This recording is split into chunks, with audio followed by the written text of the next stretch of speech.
Merci de votre accueil à Ecodev et à toutes les entreprises du 3 rue du Louvre. Et comme donc tu l'as dit, comme un certain nombre d'entre vous, soit vous participez à certains de nos projets, ou vous les connaissez, vous avez travaillé chez Alter Eco, et vous développez maintenant des activités dans ce même domaine. Je pense qu'on va aller directement dans le vif du sujet. Et donc, Ecodev m'avait demandé de parler en particulier du point de vue des producteurs, parce que du point de vue de ce qui se passe en France, je pense que tous vous êtes bien connectés, vous participez à plein d'événements et vous avez une vision des enjeux et de la société, alors que du côté des producteurs, peut-être moins accès à cette partie-là. Aussi peut-être, si vous voulez, à une partie plus technique sur la manière dont fonctionnent les cahiers des charges, que ce soit commerce équitable, bio, compensation carbone. Dans la compensation carbone, les différentes manières de compenser, en particulier sur la forêt ou la conservation, le RED+, tous les débats qu'il peut y avoir autour de ce sujet-là. Et donc d'un point de vue méthodologique, comment est-ce qu'on travaille avec les producteurs? Et en fait, moi, ce qui m'a inspiré quand tu m'as dit on va parler des producteurs, donc déjà, je n'ai pas la prétention du tout d'être le représentant des producteurs, mais ce qui est sûr, c'est que le fil rouge de notre engagement, à la fois en tant qu'Alter Eco et puis après en tant que Pur Projet, et je pense que ce qui nous motive tous, même les partenaires de Pur Projet, ou nous tous ici, c'est ce qui nous inspire, c'est ce qu'on appelle les petits producteurs, donc les gens pauvres qui vivent dans des contextes défavorisés et qui sont confrontés à de multiples enjeux de développement durable très concrets, déjà arriver à se nourrir, à se vêtir, à envoyer les enfants à l'école, etc. Et puis donc sur les besoins les plus essentiels, et puis aussi qui sont les plus impactés aujourd'hui par les dérèglements climatiques.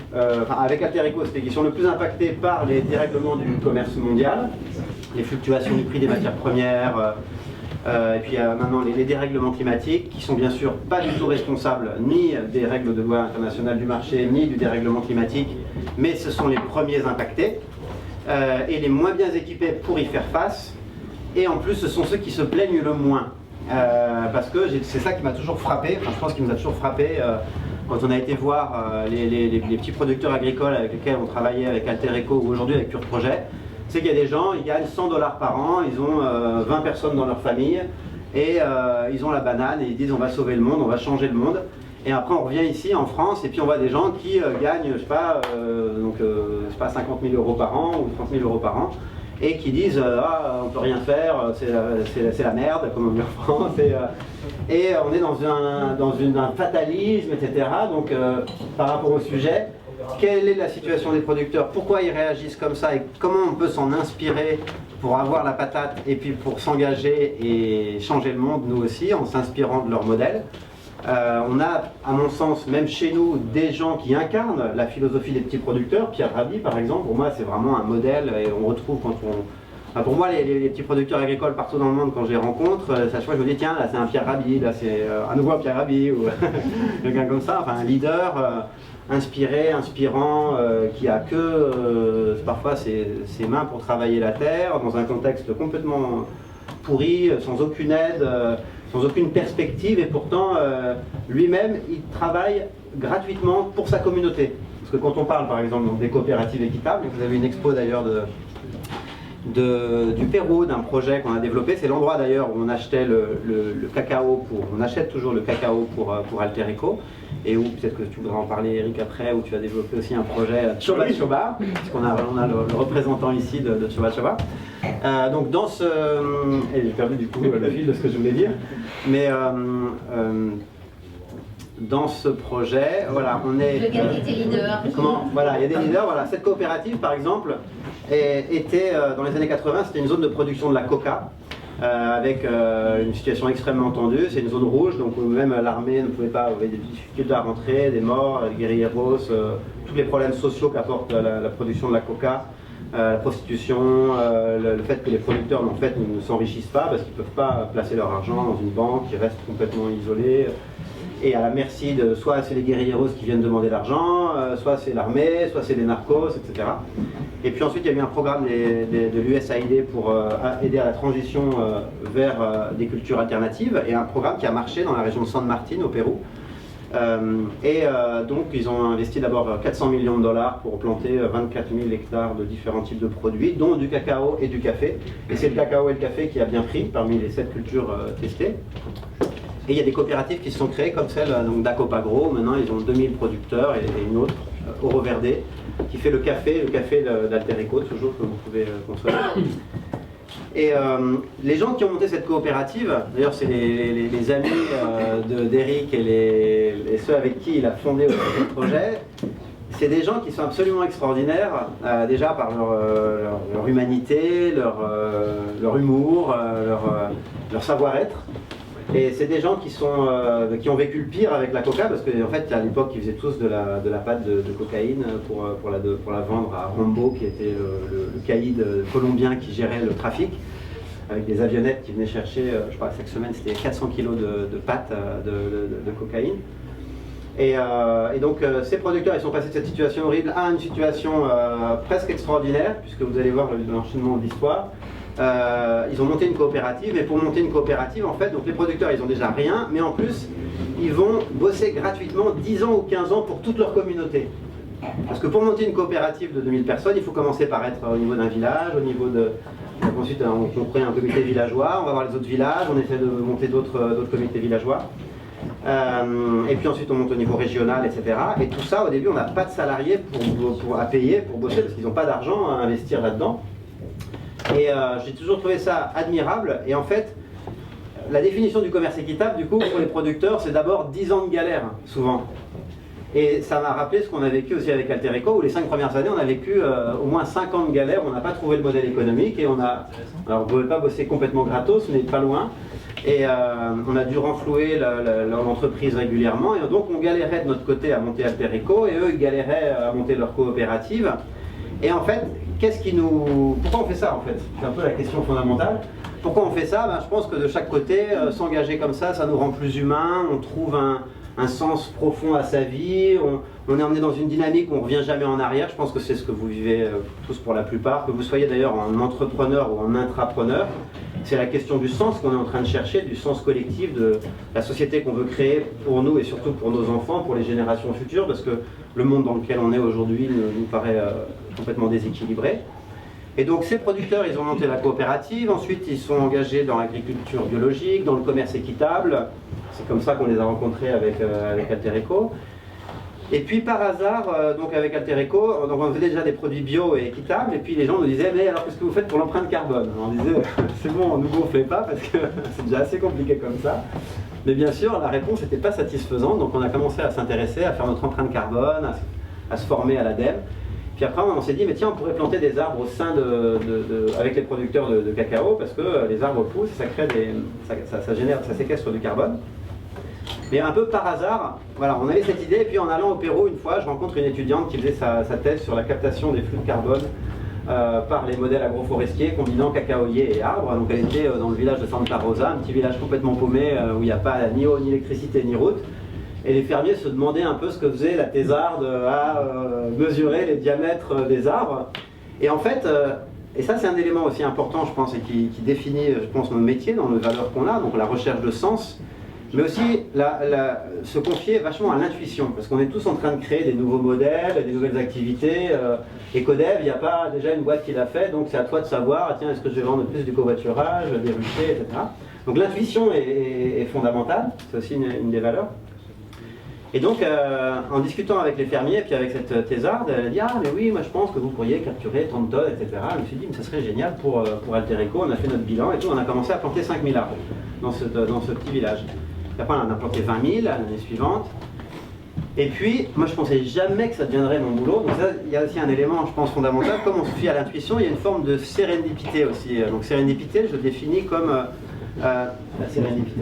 C'est en anglais, serendipity, je ne sais pas si ça existe en français. C'est en fait une sorte de hasard, mais qui est un peu guidé par une intention de départ. Ça veut dire, vous dites, voilà, je sens que là j'ai envie de planter des arbres pour compenser notre empreinte. Vous mettez cette intention, et puis comme par hasard, cette semaine-là, ou pendant les mois qui arrivent, pouf, il y a plein de gens qui apparaissent comme ça dans votre vie, de différentes manières, peut-être parce qu'on y est plus sensible, on arrive à tirer un fil, et puis on dit, tiens, c'est marrant, là, il y a un truc, tout le monde me parle de carbone, tiens, les arbres, la forêt et tout, et allez, on y va, hop. Donc c'est comme ça que ce projet a démarré, et ce projet, vous allez voir jusqu'au bout, a été toute une succession comme ça de hasard ou de sérendipité. Synchronicité. Ouais, peut-être synchronicité, ouais, exactement. Là, ça chauffe. J'ai mis des points au travail. Autre proposition. Et d'ailleurs, je pars déjà dans l'histoire d'un projet, donc je sais pas si ça regarde, mais n'hésitez pas à tout moment à arrêter, parce que je pense qu'on veut quelque chose on est entre nous, entre guillemets, entre des gens qui ont envie de changer le monde, chacun à notre niveau, donc n'hésitons pas à nous nourrir les uns les autres. Et donc j'ai proposé aux investisseurs d'Altereco de développer cette activité de compensation à l'intérieur d'Altereco. Ils m'ont dit non, surtout pas. Parce qu'on avait déjà développé en France, aux États-Unis, en Australie, on était très exposés et on avait des difficultés à rentabiliser. Donc ils disaient tes idées, tu vas les faire dehors. Et donc c'est comme ça que j'ai développé Pure Projet à côté. Et puis après, Nestlé Waters, il y a d'autres entreprises qui sont venues comme ça. Et puis Pure Projet, je me suis rendu compte qu'il y avait en fait plein d'entreprises qui voulaient planter des arbres à l'intérieur de leur filière. Parce que elles se rendaient compte que quand c'était intégré, elles pouvaient valoriser un bénéfice, c'était beaucoup plus légitime. Ça aussi, je pense que c'est un élément qui nous réunit tous. C'est la volonté d'alignement et de vision intégrale ou holistique. Parce que bien sûr, quand on commence à s'intéresser au social, on s'intéresse à l'environnement, au climat, enfin à tout, aux déchets. C'est une ouverture. C'est aussi une ouverture, je pense, qui nous rend intellectuellement plus performants. Parce que monter une boîte dans notre domaine est beaucoup plus technique. Et prend en compte beaucoup plus d'enjeux que juste un seul enjeu comme vendre des chaussettes de premier prix. Donc ça ajoute de la complexité. Et donc on a ainsi développé Pure Projet. Et le projet au Pérou, aujourd'hui, donc on a planté, les producteurs ont planté 3 millions d'arbres sur 4000 hectares. Et encore par hasard, depuis le début, les producteurs me disaient il faut qu'on remonte la rivière, là, après les villages, tu vas voir, c'est fabuleux. Je disais mais j'ai pas le temps, moi je viens pour acheter du cacao, planter des arbres et tout, j'ai pas le temps. Puis une fois, le troisième ou quatrième fois où j'étais allé, il m'emmène et là un endroit mais fabuleux, des cascades qui tombent dans la rivière, il y avait des perroquets partout. C'était le moment où il y avait Avatar qui était sorti, je me rappelle. Je suis dans Avatar, c'est incroyable. Et on se dit, mais ça appartient à qui d'ailleurs la forêt là? Ils disent, bah, c'est au gouvernement péruvien, personne ne s'en occupe et tout. Et c'était le moment où on parlait du raid qui démarrait. On était sur le bateau, on avait dit, on fait l'après-midi vacances quoi. Je leur dis, mais tiens, peut-être qu'on pourrait faire un projet raid avec ça. Il faudrait demander au gouvernement, est-ce qu'ils ne veulent pas vous transmettre les droits de concession de la terre pour la protéger? Parce que je disais ça, mais sans trop y croire, tu vois. Enfin, en disant, RED+, ça vient de sortir, c'est une méthode apparemment de conservation. Donc le RED+, hein, c'est pour... il y a deux méthodes pour séquestrer du carbone, deux méthodes principales avec les arbres. Soit on plante des aires qui sont dégradées, donc la différence entre le point de départ et le point d'arrivée, on peut le vendre avec la partie du carbone qui est séquestrée dans les troncs, dans la partie aérienne.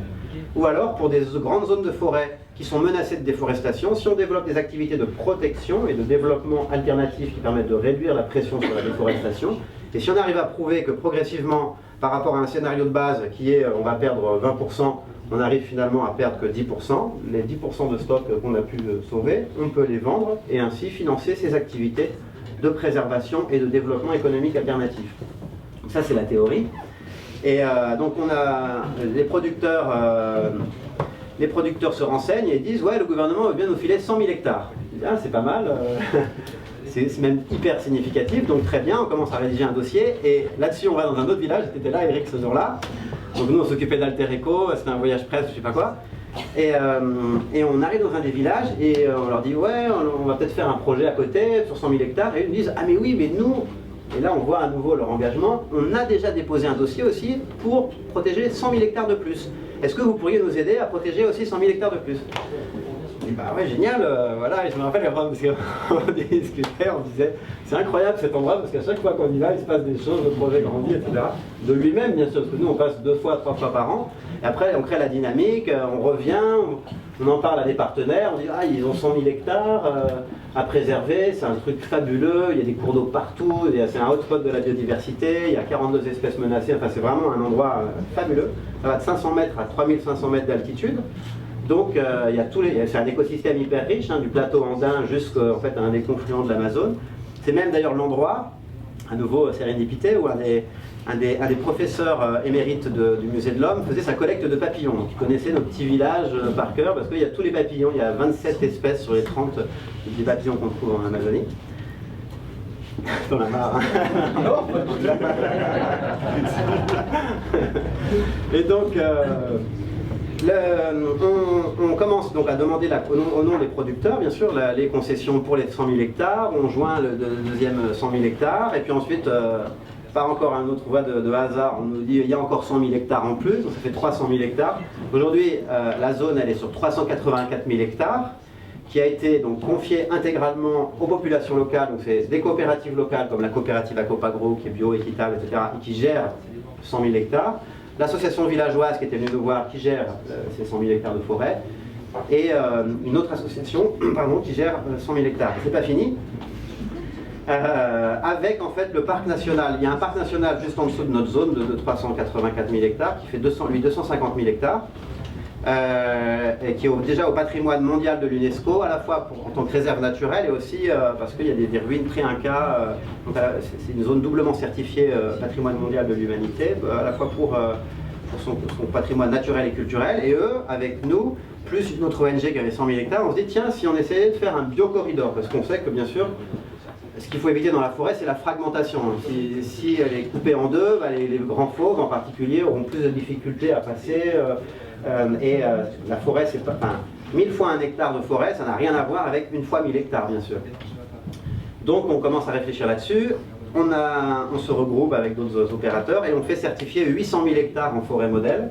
Forêt modèle, c'est un standard qui existe canadien sur la gestion forestière à la fois de forêt commerciale ou de forêt de conservation. Et puis un soir, avec des chamans perdus dans la forêt, on se dit mais c'est pas assez, il faut qu'on fasse un projet encore plus gros.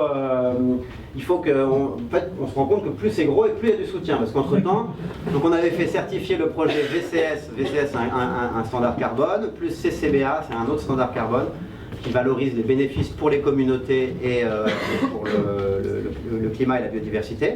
Donc on avait fait doublement certifier le projet, il y avait la forêt modèle, mais plus on devenait gros et plus on voyait qu'on intéressait le gouvernement. Donc il y avait d'abord l'antidrogue qui avait dit je vais planter aussi 1,5 million d'arbres, après le gouverneur qui disait je vais en planter 4 millions d'arbres, après il disait non je vais planter 40 millions d'arbres, donc là il a signé pour 40 millions d'arbres, et là nous on aide juste les agronomes du département, enfin c'est toute une région, à intégrer la méthodologie Pur Projet et à le faire, mais on n'est pas rémunéré, le gouvernement local ne veut pas nous payer, mais par contre trouve que la méthodologie est bien suivie et donc il nous a demandé de les former et à eux de développer le projet. Et puis on a, par voie de hasard aussi, donc décidé d'aider le gouvernement à enregistrer la zone sur 2,4 millions d'hectares en zone de biosphère à l'UNESCO, et ça a été annoncé il y a 15 jours. Donc maintenant c'est une zone, alors c'est pas 2,4 millions d'hectares de forêt, dans une zone une réserve de biosphère, c'est le Man and the Biosphere, pour ceux qui connaissent la méthodologie. Il y a à la fois un cœur de forêt qui lui est vraiment pour de la conservation stricte, donc que pour les animaux, de toute façon c'est impénétrable. Il y a quelques personnes, peut-être qu'il y a décidé d'y rentrer, on arrive à rentrer un jour ou deux. Il a peur maintenant, Eric. On a peur, enfin on y rentre un jour ou deux et après on ressort parce que c'est hyper accidenté et très dangereux. Il n'y a pas beaucoup de sources d'eau donc tu peux mourir de soif, c'est ce qui a failli arriver à notre DG la dernière fois. Ce qui est étonnant d'ailleurs en pleine forêt tropicale humide. Et donc, là maintenant on a ce projet de 2,4 millions d'hectares dont on n'est pas, donc nous on s'occupe directement des 400 000 hectares avec les fermiers, mais plus globalement, comme c'est nous qui avons amené le dossier, on cherche des partenaires complémentaires. Et donc les partenaires qui avaient financé ce projet, au début c'était Vitel, donc avec le million d'arbres plantés, ensuite il y a eu différentes fondations, Nature et Découverte, Caudalie, qui est toujours très active. Caudalie a signé pour 2 millions d'arbres supplémentaires. Et puis Ben & Jerry's qui a été le principal financeur du projet REDD+, pour compenser l'empreinte carbone des glaces Ben & Jerry's en Angleterre. Et aujourd'hui donc on se dit voilà, on peut pas financer ce projet qui devient énorme. Donc 2,4 millions d'hectares, ça fait à peu près 4 départements français, la moitié de Midi-Pyrénées. On nous a dit, Jean Midi-Pyrénées m'a dit ça fait la moitié de la région. Donc on réfléchit et on est en train de travailler sur maintenant les mécanismes complémentaires de financement. Et c'est ça qui est intéressant, c'est qu'aujourd'hui il y a des boîtes qui achètent des services écosystémiques, des crédits de carbone ou le fait de dire j'ai planté un arbre, mais de plus en plus il y a le monde de la finance qui développe les fonds par exemple d'Impact Finance, et ils mettent beaucoup d'argent, ils ont des fonds de 300 millions, 500 millions, etc. Et ils ne savent pas où l'investir parce que c'est des banquiers, ils n'ont jamais été sur le terrain, et donc ils disent ah vous nous intéressez pour sourcer des projets et voir comment est-ce qu'on peut investir. Donc là maintenant la suite du projet c'est on voit comment on peut faire investir ces fonds pour planter des dizaines de millions d'arbres en plus en modèle agroforestier, trouver un meilleur équilibre dans toute la région entre la forêt et les activités agricoles.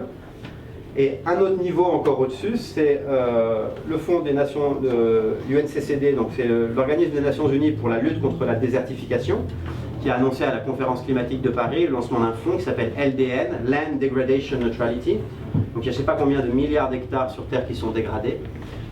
Et l'objectif de ce fonds, c'est de régénérer ces terres en développant des modèles en particulier agroforestiers ou parfois purement forestiers ou purement agricoles, mais qui sont productifs alors qu'il y a un nombre de terres incroyables qui sont dégradées et qui se dégradent encore plus parce que si elles ne sont pas protégées par un couvert forestier, c'est la cata. Et ce fonds-là, donc, il y avait un appel d'offres, on a répondu avec Natixis, Mirova, on a gagné l'appel d'offres on a aidé Natixis, Mirova à gagner cet appel d'offres pour que donc gère ce fonds qui va normalement, son objectif est de générer chaque année 2 milliards de dollars pour régénérer les terres dégradées.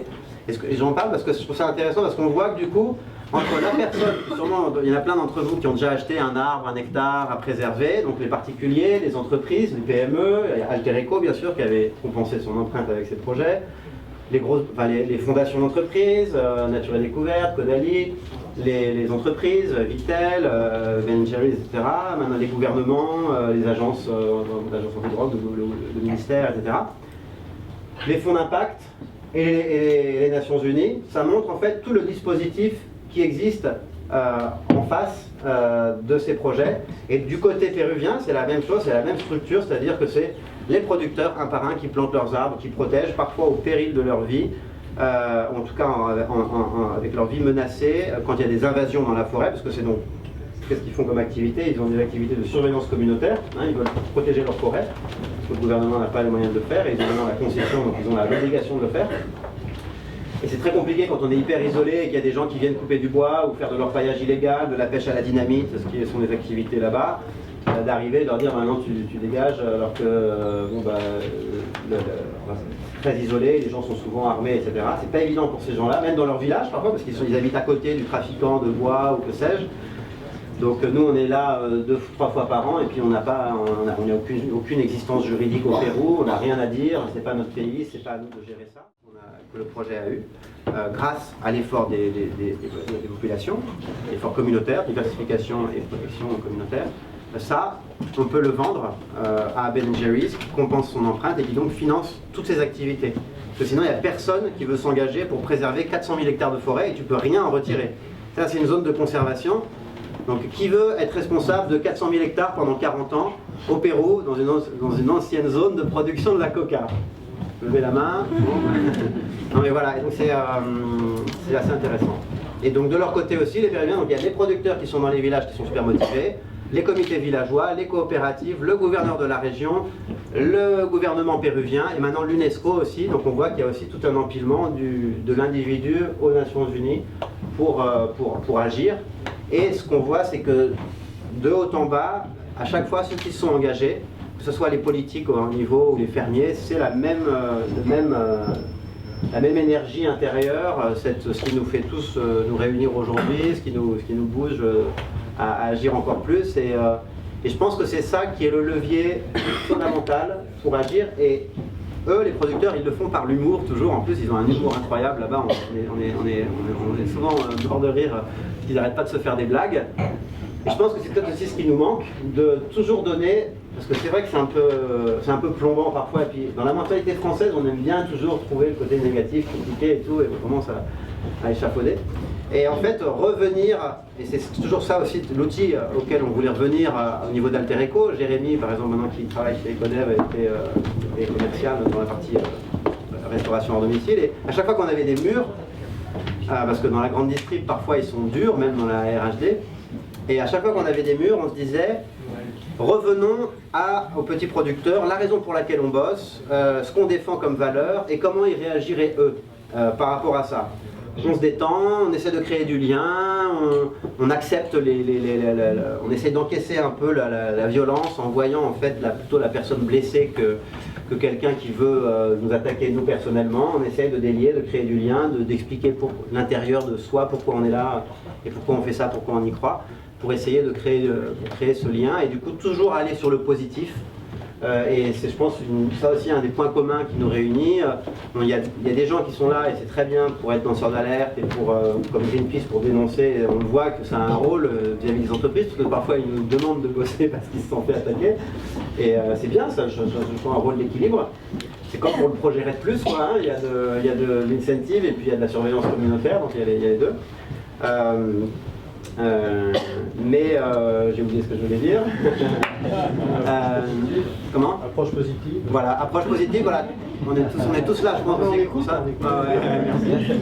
Donc l'approche positive, non jugementale, ça aussi c'est un élément qui, je pense, a été toujours, enfin pour moi en tout cas, une ligne directrice.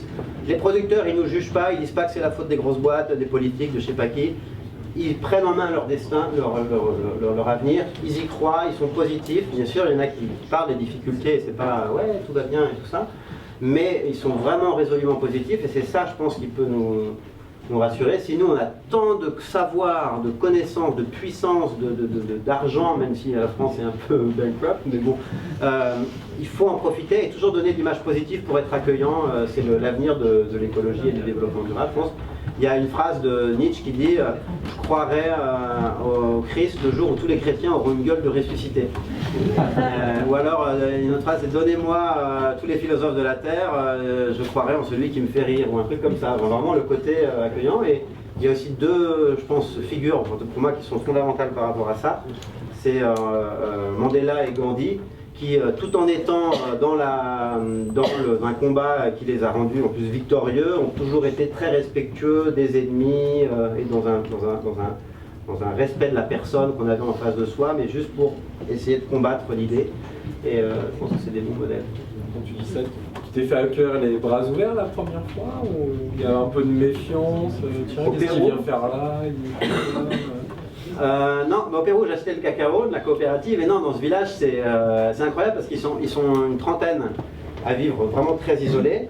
Mais moi, ce qui m'épatait toujours, c'est que le soir, ils pouvaient faire la fête et danser tous comme des fous jusqu'à 2 h du matin. J'étais toujours fatigué à moi. Je me disais, comment, quand on vit depuis 20 ans là avec les mêmes personnes, on peut avoir autant encore la patate à s'amuser salut, ouais, super et toute la vie. C'est ça qui me... Donc, c'était pas la défiance, c'était plutôt la belle vie. Tu te sens perdu dans un endroit nature merveilleux.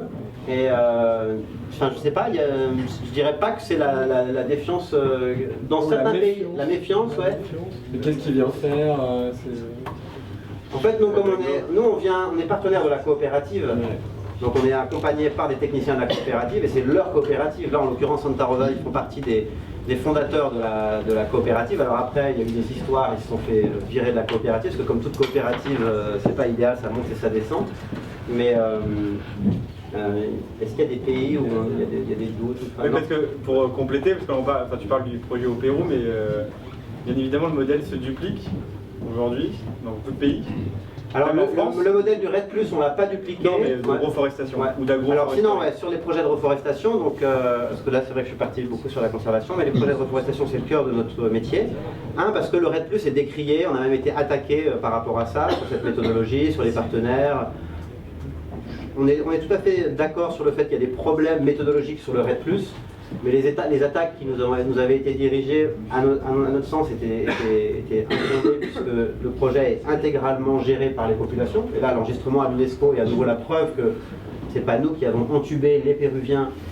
Enfin, d'ailleurs, c'est ce qui m'a le plus navré dans cette histoire, c'est qu'on prenait vraiment les Péruviens pour des cons, dire ils n'ont rien compris, et puis il y a Pur Projet, Tristan qui arrive tout seul à entuber le ministre de l'Environnement, le gouverneur de la région, 20 000 producteurs, des coopératives en venant une fois par an. Je serais vraiment très machiavélique pour arriver à ça, c'est une belle performance, mais bon. En tout cas, donc le RED+, c'est compliqué, c'est mal vu, c'est mal compris, et d'ailleurs, la méthodologie est à la fois très complexe et en même temps très variable. Donc c'est vrai qu'il y a des problèmes méthodaux, mais c'est pas pour ça, à mon avis, qu'il faut complètement la jeter. Mais notre cœur de métier, donc, c'est l'agroforesterie à travers ce qu'on appelle l'insetting. Donc offsetting, ça veut dire compensation carbone, mais ça a souvent lieu loin des métiers et des sphères d'influence de l'entreprise. Et en fait, ce qu'on a fait avec Altereco, avec le chocolat, en plantant les arbres dans les filières, c'était de l'insetting, puisqu'on faisait à l'intérieur de nos filières. Et donc on a développé ce concept, en particulier insetting via l'agroforesterie au niveau landscape, au niveau de l'ensemble d'un bassin versant. Et maintenant, c'est ce qu'on fait pour la plupart des boîtes pour lesquelles on bosse, comme Nespresso, Chanel, Ben & Jerry's ou autres, où ils nous envoient partout où ils achètent des produits, on fait le diagnostic avec les producteurs et on propose une solution, l'agroforesterie ou d'autres méthodes pour à la fois rendre la filière plus résiliente, générer de multiples bénéfices, 100 bénéfices de l'arbre, je peux vous les envoyer par email après si vous voulez, des bénéfices économiques, sociaux, environnementaux, culturels, spirituels, etc. Enfin, très très riches. Et donc ça génère des bénéfices et ça permet à l'entreprise de se compenser, de renforcer ses liens avec ses fournisseurs. Donc c'est une méthode de compensation carbone, mais comme c'est intégré, c'est beaucoup plus légitime pour l'entreprise parce que c'est à l'intérieur. Elle a un bénéfice direct, donc elle peut justifier de mettre par exemple 10 millions d'arbres pour Nespresso ou Accor, 10 millions d'arbres aussi, enfin, des montants significatifs, parce qu'en plus, ce projet est transformatif de l'entreprise. C'est pas je fais business as usual d'un côté et puis je vais planter des arbres au Zimbabwe ou une éolienne et je la verrai jamais, je sais pas ce qu'elle donne et ça me change pas mon modèle. Et c'est comment je le fais à l'intérieur de moi. Pour atteindre des objectifs, ça peut être commerciaux, logistique, RH, recrutement, massification des ventes, tout ce qu'on veut après. Les arbres, on les utilise, par exemple, je compense mon empreinte et les arbres qui ont été plantés, je les offre à mes collaborateurs, je les offre à des parties prenantes. Donc en fait, c'est l'arbre comme lien social aussi, lien humain. C'est un peu une allégorie, c'est comme la tablette de chocolat Alter-Eco. C'est bien de l'acheter parce qu'elle aide un producteur avec des meilleures conditions, mais c'est quand même pas ça qui va changer sa vie. Par contre, je pense que là où la plaquette de chocolat Alter-Eco a un impact significatif, c'est sur le débat qu'elle a créé en grande distrib. Faut-il vendre des produits en grande distrib ou pas? Là encore, débat 100% franco-français. Il n'y a pas un autre pays au monde où les gens se posaient cette question-là. C'est qu'on est très fort, qu'on est plus intelligent que tout le monde, on sait bien. Mais c'était intéressant parce que comme il y avait un débat, justement, il y avait une aspérité. Alors du coup, t'es pour, t'es contre, ok, on va... C'était Eric de s'occuper des médias. On revient toujours à lui. Et donc, c'était très bien, c'est très bon les débats, je pense, parce que ça montre que c'est vivant et qu'il faut en parler. Et voilà. Une question, tu parlais de ce mécanisme de solidarité qui était que la compensation elle était dans les pays du Sud. Mais finalement, pourquoi est-ce qu'on ne ferait pas de mécanisme de solidarité dans nos pays en plantant de l'arbre en France, en Europe? Ouais. Enfin, c'est pas possible, ça marche pas dans la compensation. Alors, on plante aussi en France, en Suisse, en Angleterre, en Espagne, au Portugal, en Roumanie, enfin dans plein de pays. L'effet climatique est plus réduit parce qu'en fait, l'arbre en effet séquestre du carbone, mais le gros de l'intérêt de planter des arbres, c'est de réduire l'effet d'albédo. C'est un effet de réverbération des rayons du soleil sur le sol. Donc en milieu tropical, l'effet d'albédo il est énorme. Donc là, ça a vraiment du sens. En Sibérie, tu plantes des arbres, ça va réchauffer la planète, parce qu'au lieu de se réverbérer sur de la neige, il va rentrer le rayon dans une forêt sombre et ça va garder la chaleur. Et en Europe, c'est en gros neutre. Et l'arbre, par ailleurs, en France, il met 3 fois plus de temps à pousser et il coûte 3 fois plus cher. Donc tu vois, un arbre, c'est 8 € et ça va séquestrer 100 kg. Donc il faut planter 10 arbres pour faire une tonne, donc c'est 80 € la tonne. En gros. Et le bénéfice d'ailleurs va pas être aussi significatif. En milieu tropical, pour faire une tonne, au Pérou par exemple, tu dois planter 3 arbres, ça va te coûter 15 €. Et tu réduis fortement l'effet d'albédo. Il y a aussi un truc, on calcule, nous aujourd'hui, pas uniquement les services carbone, mais aussi eau, sol, biodive des projets. Et on se rend compte que les projets en France ou en Europe coûtent plus cher et l'ensemble des services écosystémiques générés sont comparativement plus faibles parce qu'on est en autonomie tempérée par rapport à l'environnement, donc c'est moins exacerbé. Voilà, là-bas, les crues ou les pluies diluviennes, c'est énorme, donc quand tu plantes des arbres, tu réduis beaucoup plus fortement l'érosion. De même sur les revenus des fermiers, un Éthiopien va gagner 150 € par an, donc si tu plantes 10 avocatiers dans un hectare, tu peux doubler ses revenus. Alors qu'en France, comparativement, ça va être 150 $ de plus par an, ça va pas faire... Donc on fait aussi du local, mais tu vois qu'en fait l'intérêt des projets est moins fort et il y a moins d'urgence à agir. Et pourquoi souvent on dit « Ah, pourquoi on fait pas ça en France ?» Bah non, mais justement, pourquoi on ferait pas ça, pas en France quoi. Le milieu de gamme, c'est un secret pour personne, c'est un effondrement quand le produit n'est pas différencié. Nous on pense que justement une sortie par le haut, c'est avec ces valeurs ou ce genre de projet, tu vois. Mais les boîtes en fait dans ces cas-là sont tellement crispées que c'est dur. Il faut vraiment qu'il y ait un leadership fort pour que le type il dise allez on y va à fond. Et finalement aujourd'hui c'est ça la limite de notre projet peut-être, on travaille que avec des marques qui qui marchent bien, qui ont de l'argent, qui se développent, des marques du luxe, etc. Et celles qui sont un peu en difficulté, peut-être que c'est trop tard d'ailleurs. Pendant trop longtemps, ils ont récupéré du cash et ils ont fait une communication qui était artificielle. Et aujourd'hui, ça tombe complètement comme un cheveu sur la soupe, tu vois. On a un exemple qu'on dit faut pas devenir Banania. Tu vois, Banania, c'était l'exemple néocolonial du gentil nègre qui boit le chocolat de cacao, quoi. Et à mon avis, toutes les boîtes qui font pas ce virage, ça va être Banania, mais là c'est très rapide que ça va arriver, quoi. Si tu n'as rien à dire sur le climat, les enjeux forestiers ou la dégradation des écosystèmes, c'est Banania assuré. Comment 11 bananes. 11 bananes. Moi, je voudrais juste rebondir sur l'exemple de Pure Mousseline, Ouais. parce que la chaudière, elle est construite et exploitée par Dalkia, chez Dalkia. Nestlé a poussé, en fait, la certification PFC de toute la chaîne de la pro-biomasse de Dalkia vient du fait que, justement, Pure Mousseline a demandé, en fait, à Dalkia que l'ensemble du bois soit certifié PFC. C'est le premier site, en fait, qui a été certifié chez Dalkia et qui a entraîné l'ensemble de la certification sur toute la France. Excellent. Donc, comment un client aussi pousse finalement un sous-traitant aussi à aller sur ces sujets. Ouais, j'ai mis en place cette certification. Ah, excellent. Non, mais du coup, c'est pour montrer que c'est toute une chaîne de valeur en fait. Ouais. Et ça parfois, nous, notre projet, tu vois, il est petit, il n'a pas pris ils n'ont pas décidé d'en faire un truc généralisé, de le pousser, mais il y a des interactions, des interdépendances comme dans la nature en fait. Et puis tu sèmes des graines et un jour, pouf, il y en a une qui prend et il y a beaucoup d'interdépendances. Ouais. Des réactions, des questions?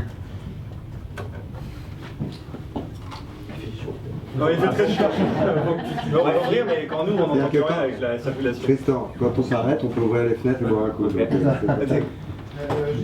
moi j'ai passé un moment en Haïti, et du coup après j'ai vu débarquer le projet Arbre Sauveur. Et pour un travail de réco-conception, je me demande si parfois le fait de se focaliser sur quelque chose comme le carbone, même si on sent qu'il y a plein d'autres enjeux, comme la gestion de l'eau, etc., des fois on risque de ne pas avoir plus des bénéfices socio-globaux, parce qu'en Haïti, le projet d'Arbre Sauveur, en fait, c'était de restaurer des forêts ils appelaient ça les mayas, les arbres à noix maya. Du coup, ils ont appris aux gens d'abord à cuisiner avec ces noix. Après, ils ont planté ces arbres. Je ne sais pas si vous avez entendu ça. Oui. Et du coup, je trouvais que ça avait l'impact global d'une part de séquestrer du carbone, mais aussi de nourrir les populations, de leur donner une sécurité alimentaire, de leur donner de la fierté aux paysans, etc. Ouais. Alors c'est une bonne question. En fait, il y a autant lean setting, c'est vraiment comment on intègre les enjeux d'une boîte avec les enjeux d'un projet. Hein, on les intègre, on crée une dynamique, on fait des liens le plus possible. Autant par contre, il y a une étanchéité totale entre ce que veut l'entreprise et ce que veulent les producteurs. À aucun moment l'entreprise, c'est une question de méthodologie, parce que dans la méthodologie carbone, tu commences par ce qu'on appelle un public appraisal, c'est-à-dire que tu réunis toutes les parties prenantes locales, comme pour un chantier d'autoroute ou autre, et tu fais parler les gens, quels sont vos enjeux, quelles sont les solutions auxquelles vous avez pensé, est-ce que l'agroécologie, l'agroforesterie, la permaculture, les énergies alternatives, ce que tu veux, peuvent être des solutions, mais c'est eux qui définissent le projet, et à aucun moment, un objectif carbone doit influer par exemple sur le choix des arbres. Tous les arbres sont choisis par les fermiers, ensuite il y a des modèles qu'on fait venir des forestiers, parce que nous d'ailleurs il y a très peu de nos développeurs de projets qui sont des forestiers. On veut justement arriver avec un peu l'esprit en blanc et écouter et faire un diagnostic comme n'importe quel consultant. En fait, c'est un travail de développement de projet et ça a des règles. Tu écoutes les gens, tu n'apportes rien, tu sais rien. Plus tu sais, moi d'ailleurs, j'ai fait 17 ans, pendant 17 ans, à peu près 50% du temps sur le terrain, dans les coopératives. En fait, plus on apprend, moins on sait. Parce que c'est tellement, à chaque fois, c'est comme pour les fermes de permaculture, chaque ferme est totalement différente, quoi. Ouais, il y a des principes, mais après, ton sol, il est comme ça, je sais pas, c'est humide. Nous, parfois, on fait des expérimentations à Chiang Mai, maintenant j'habite là-bas, sur une pépinière à 800 mètres d'altitude. Moi, je suis à 500 mètres, ça marche pas. C'est à 2 km ou 5 km avant le oiseau de là où je suis. Donc, plus tu apprends, moins tu sais. Et du coup, bien sûr, c'est un travail d'écoute où les producteurs dessinent le projet, le développent. Comment? Si, c'est rassurant. Bah oui, c'est la base. Tous les projets de développement, ça doit être ça normalement. Et donc, c'est les producteurs qui choisissent les arbres. On fait intervenir des experts forestiers pour faire des modèles agroforestiers, des combinaisons, tu vois, avec des légumineuses, des fruits, des arbres qui poussent rapidement, moyennement, rapidement et lentement. et donc avec un plan forestier, etc. Parce que l'agriculteur ne le sait pas, il n'a jamais planté d'arbres en fait, l'agriculteur en général. Il en a coupé pour planter ses produits, et nous on l'aide à aménager son champ en fait. Mais à aucun moment l'objectif carbone nous impose. En fait, là où on a une contrainte, c'est qu'en effet, en général, les agriculteurs en Éthiopie, comme ils sont extrêmement pauvres, ils veulent surtout des fruitiers, parce que c'est des revenus à court terme. Mais les fruitiers coûtent beaucoup plus cher. Pardon, beaucoup plus cher, surtout si tu veux des bons fruitiers, parce que si tu mets un fruitier merdique, c'est vraiment le pire que tu puisses faire. Ça prend de l'espace chez lui et il ne va pas donner des bons fruits ou pas suffisamment. Donc si tu donnes des fruitiers, il faut en donner des très bons et ça coûte très très cher. Et donc dans certains cas, on ne peut pas donner tous les fruitiers que les producteurs veulent. Tu vois, on peut donner 20% de fruitiers, 80% d'essence forestière, mais c'est jamais c'est des contraintes budgétaires, mais c'est jamais parce que quelqu'un veut du carbone que du coup on va lui mettre des arbres. Par contre, ce qui est intéressant, c'est qu'en fait, plus l'arbre est précieux, plus il est dense et plus il séquestre du carbone. Donc a priori, si tu veux séquestrer du carbone, tu fais aussi des arbres qualitatifs, tu vois. Sur cet arbre, d'ailleurs, nous, on ne plante jamais d'arbres non natifs de la région. Ça veut dire qu'on aide les agriculteurs à ce qu'on appelle la phénologie, l'observation des cycles de la forêt à côté de chez eux, voir aussi qui sont les bons arbres géniteurs, quand est-ce qu'il faut aller chercher les graines, comment on les conserve, comment on les prépare, parce qu'on se dit, si on aide juste l'agriculteur à replanter ce qui était là avant, en combinant avec sa culture, il y a peu de chances qu'on fasse des erreurs, tu vois. Et il n'y a aucune essence non locale qui est plantée, mis à part les fruitiers, où là, où il y a déjà des fruitiers un peu de type dans tous les pays tropicaux. Je ne sais pas si ça répond à ta question. Oui, c'était plus globalement, enfin, comme je le connais, le peu que je connais, les grosses entreprises sont vachement des ratios. Donc ils se disent, moi j'ai envie de carbone séquestré qui me coûte le moins cher. Et justement, si on va investir 8 fois plus dans un fruitier, il va y avoir plein de services associés qui sont super intéressants. Mais pas de carbone. Là où c'est vrai, c'est que parfois les entreprises, et c'est un peu normal, tu vois, elles veulent dire, voilà, j'ai planté 10 000 arbres ou 20 000. Si les arbres coûtent beaucoup plus cher, par exemple en France, c'est plus compliqué. On a financé par exemple des arbres dans la micro-ferme de Ferme d'Avenir, de Max Tim de Rostolan, ou chez Charles et Hervé Gruyé. Et les arbres, chacun était à 20 ou 30 euros, on ne les a jamais revendus. Personne ne veut les acheter alors que c'est super ferme, etc. Super arbres, mais c'est trop cher. Au Japon, quand on a démarré, chaque arbre était à 250 euros. Les partenaires n'étaient pas très contents. Ils nous ont dit, attends, mais du coup, on donne, je sais pas, 500 euros, on a 2 arbres, c'est compliqué. Parce qu'il faut un peu la logique du nombre. Tu vois, c'est vrai qu'il y a un peu cette contrainte parfois. Ouais. On veut des arbres pas chers. Il y a l'excès inverse. Où tu fais, parce que tu peux donner, tu peux juste payer des plantons, un planton ça coûte 10 centimes. Donc on pourrait juste distribuer plein de plantons à 10 centimes et à chaque fois comptabiliser un arbre. Mais on a vu que si tu fais ça, tu vas avoir des taux de perte qui sont énormes et c'est complètement contre-productif. Le projet perd de sa crédibilité aux yeux des gens. Donc nous, pour tous nos projets, on donne le planton, on paye le producteur pour nettoyer la parcelle, on paye la coopérative pour le monitoring, on a un budget pour le remplacement, on a un budget pour des frais exceptionnels de formation, d'équipements complémentaires, etc. On a une partie buffer de tampons qu'on ne peut pas commercialiser, ça fait partie des standards carbone aussi. Si tu veux, il y a un grand nombre, et c'est certifié ensuite tous les 5 ans pendant 40 ans. Donc Xavier va avoir du boulot. Mais d'ailleurs, les certificateurs doivent changer, donc c'est pas toujours le même aussi, ça c'est intéressant de le dire, pour vraiment qu'il y ait des regards extérieurs. Même s'il est très honnête dans ses et ça, c'est le service qu'on veut donner. Ça veut dire, quand tu dis, tu achètes un arbre, on va te garantir qu'il est planté et qu'il va vraiment rendre les services écosystémiques qu'on t'a dit qu'il allait rendre. Mais en effet, il peut y avoir ça va même plus loin, parce qu'on géolocalise l'implant. Ils sont tous géolocalisés par parcelle, ouais, bien sûr. Ouais. Qui l'a planté, il y a Google qui va le montrer, etc. Ouais, donc géoréférence tout, ouais. Une chose qu'on n'a pas précisé, c'est des mécanismes de compensation volontaires. Ouais, tu fais que du volontaire. C'est pas la bourse, c'était pas. Non, on fait que du gré à gré et volontaire, donc on met pas de tonnes sur des marchés pour du trading en fait. Il faut savoir comment se positionne Pure Projet par rapport à Reforest Action. Je connais pas très bien Reforest Action, mais je pense qu'on fait la même chose, j'imagine. Ouais. Bah, il y en a plein, il y a Kinomé, qui font de la forêt, Yves Rocher, plein de projets à travers le monde. Et après des internationaux, quoi. Ecosia, le moteur de recherche. Ouais, ça a l'air bien. Je crois d'ailleurs Ecosia finance Reforestation. Ouais. En fait, aujourd'hui, il y a 10 millions d'arbres qui sont détruits chaque jour. Et nous, en 8 ans, on en a planté 5. Donc on a fait une demi-journée de déforestation. Yes! Donc c'est ça les enjeux, et j'ai l'impression que dans notre secteur, c'est pour tous pareil. Hein, on est la petite goutte qui est dans l'océan. Et donc il faut vraiment plein de reforestation. Et on a peut-être des méthodologies un peu différentes, mais on a le même objectif. C'est la même je pense. Ouais. Tu disais qu'il y avait du coup des nouveaux financements qui arrivaient avec l'Impact Investing. Est-ce que tu penses que la mesure d'impact pratiquée sur le gré à gré, pour devenir revenu à des niveaux plus simples que la plus, est-ce que ça va être possible avec ce type de financement plus massif, plus normé? Et deuxième question dans ton est-ce que tu penses que l'impact social, la mesure d'impact social a à apprendre de la mesure d'impact environnemental qui l'a précédée? Ouais. Alors sur la première question. Est-ce qu'on va pouvoir continuer le gré à gré et est-ce que l'impact investing va pas... En fait, l'impact investing, ouais, des normes plus qui prennent plus, qui sont en fait, les impact investors, ils se remboursent qu'avec le café ou le cacao. Ils ne comptent pas sur le crédit carbone. Quand tu fais un hectare de cacao agroforestier, ça coûte à peu près 5 000 $. Et là-dessus, tu vas récupérer même pas 500 $ de crédit carbone. Tu vas récupérer tu vas récupérer après pendant longtemps du café, du cacao, etc. Et les arbres, ça va être rentable qu'au bout tu vas les couper qu'au bout de 7 à 8 ans, et surtout au bout de 20 ans, c'est là que ça va devenir vraiment rentable. Donc les impact investors, ils ont 5 ans, 5 à 7 ans, 10 ans maximum. Donc eux, ils disent, on met les 5 000 $ et le producteur met tout, le café, les arbres, même des lianes, enfin des combinaisons le plus possible, shrubs, des buissons autour, etc. Mais par contre, le contrat, le collatéral qu'il prend, c'est que sur le café. Et alors c'est ça qui est intéressant, c'est que maintenant les trucs deviennent des montages assez complexes, c'est ce qu'on appelle les intake, c'est-à-dire qui met quoi dedans, et ensuite les off-take, qui veut quoi.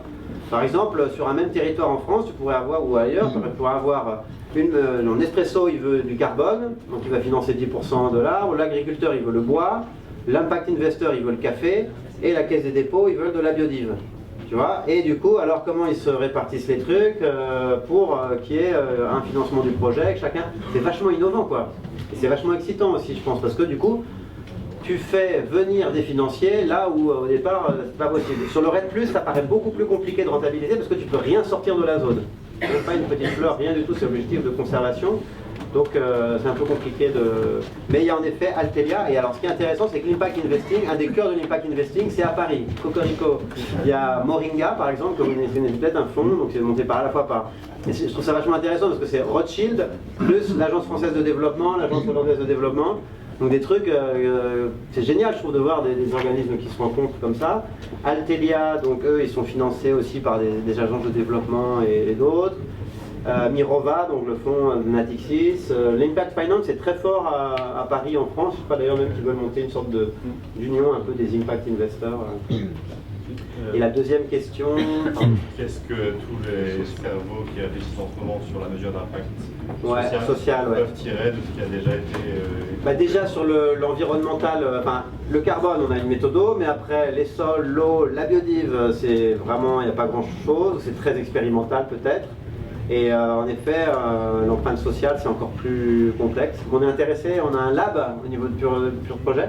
On fait des partenariats académiques avec des universités, des chercheurs, etc. Justement pour affiner nos facteurs d'émission sur chacun des critères, sur l'eau, la biodive, le sol.